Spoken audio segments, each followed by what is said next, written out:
क्या यूक्रेन अब दूसरा गाजा बनने जा रहा है? दुनिया गोल है कि स्पेशल एपिसोड में इसी सवाल के साथ शुरुआत करने जा रहे हैं। नमस्कार, दुनिया गोल है देख रहे हैं आप। मैं हूं आपके साथ मोनिका ठाकुर। अमेरिका और नेटो के उकसावे में आकर यूक्रेन ने रूस से पंगा तो मोल ले लिया, लेकिन लगभग 3 साल तक चली जंग में यूक्रेन बर्बाद हो गया है। यूक्रेन के राष्ट्रपति जेलेंस्की नेटो के हाथों की कठपुतली बनकर यूक्रेन को तबाही की कगार पर पहुंचा चुके हैं और अब तक यूक्रेन ने रूस के खिलाफ अब तक का सबसे बड़ा ड्रोन हमला करते हुए रूस के लगभग 40 लड़ाकू विमानों को ध्वस्त कर दिया है। यूक्रेन की तरफ से दावा किया जा रहा है और निश्चित रूप से ये रूस के लिए बहुत बड़ा झटका है। रूसी राष्ट्रपति पुतिन ने अब पलटवार करने का भी फैसला ले लिया है। जाहिर सी बात है कि अब रूस के हमले से यूक्रेन की हालत भी गाजा पट्टी जैसी हो जाएगी।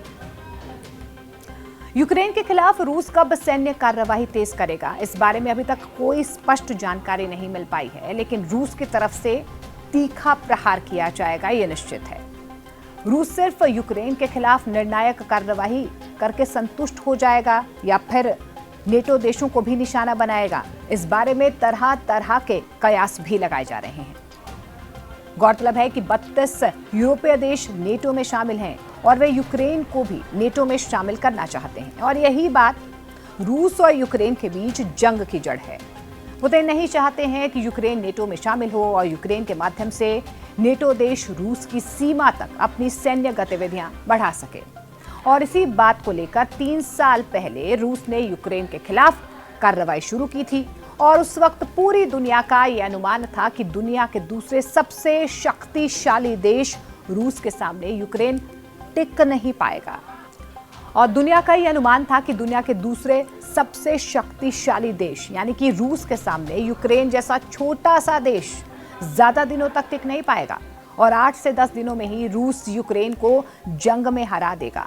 लेकिन ये जंग पिछले 3 सालों से चल रही है और इस जंग के चलते जहां पर यूक्रेन को भारी नुकसान हुआ है, वहीं रूस को भी क्षति उठानी पड़ी है। दरअसल यूक्रेन को नेटो में शामिल यूरोपीय देशों की मदद मिलती रही है और पूर्व अमेरिकी राष्ट्रपति जो बाइडेन ने भी रूस को सबक सिखाने के लिए यूक्रेन की मदद की थी। लेकिन अमेरिका में जो बाइडेन की जगह अब डोनाल्ड ट्रंप के राष्ट्रपति बनने के बाद अमेरिका ने यूक्रेन को मदद देना बंद कर दिया है और इसे लेकर यूक्रेन के राष्ट्रपति जेलेंस्की के अमेरिका प्रवास के दौरान वहां के राष्ट्रपति डोनाल्ड ट्रंप से तीखी नोकझोंक भी हुई थी। अमेरिका से निराश होकर लौटे जेलेंस्की ने यूरोपीय देशों से मदद की गुहार लगाई थी और उन्होंने यूक्रेन को मदद भी मुहैया करवाई।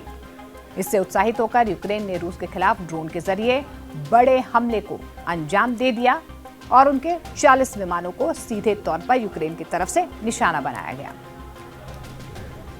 लेकिन अब उसे इसका खामियाजा भुगतना भी पड़ेगा। यदि रूस ने यूक्रेन के खिलाफ मिसाइलों का उपयोग कर यूक्रेन में तबाही मचाई और उसके बचाव में नेटो देश आगे आए तो निश्चित रूप से तीसरे विश्व युद्ध का खतरा पैदा हो जाएगा और इसका अंजाम पूरी दुनिया को भुगतना पड़ सकता है। रूस यूक्रेन को किसी भी हालत में बख्शने वाला कतई नहीं है। रूस ने तो अपने न्यूक्लियर हथियारों को भी तैयार करना शुरू कर दिया है। अब देखना होगा कि यूक्रेन के हमले के जवाब में रूस अब यूक्रेन के खिलाफ कैसी कार्रवाई करता है, कब करता है और इसका अंजाम क्या होगा। 10 साल 2024 में रूस यूक्रेन युद्ध ने एक नया मोड़ लिया। वैश्विक शक्तियां जैसे अमेरिका और यूरोपीय संघ इस संघर्ष में परोक्ष रूप से शामिल रही, लेकिन कोई ठोस समाधान निकलता नजर नहीं आया।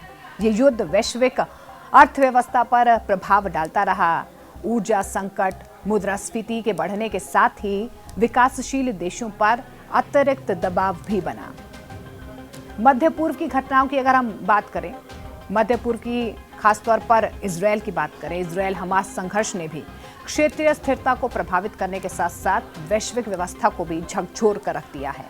और तभी दुनिया गोल है कि इस एपिसोड में हम पूछ रहे हैं कि क्या अब यूक्रेन नया गाजा पट्टी बनने जा रहा है। इजरायल की तरफ से जिस तरीके से गाजा पट्टी पर ताबड़तोड़ प्रहार किया जा रहा है और गाजा पट्टी में आप देख पा रहे हैं कि किस तरीके से पूरा इलाका जो है एक बारूद के ढेर में तब्दील हो चुका है।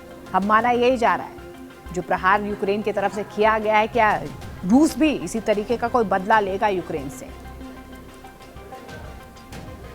दरअसल जो हुथी विद्रोहियों के साथ हो रहा है या इजरायल जो लगातार संघर्ष कर रहा है, ये संघर्ष फिलिस्तीनी क्षेत्रों तक सीमित नहीं रहा, बल्कि लेबनान और सीरिया जैसे पड़ोसी देशों के साथ ईरान का भी तनाव बढ़ा है।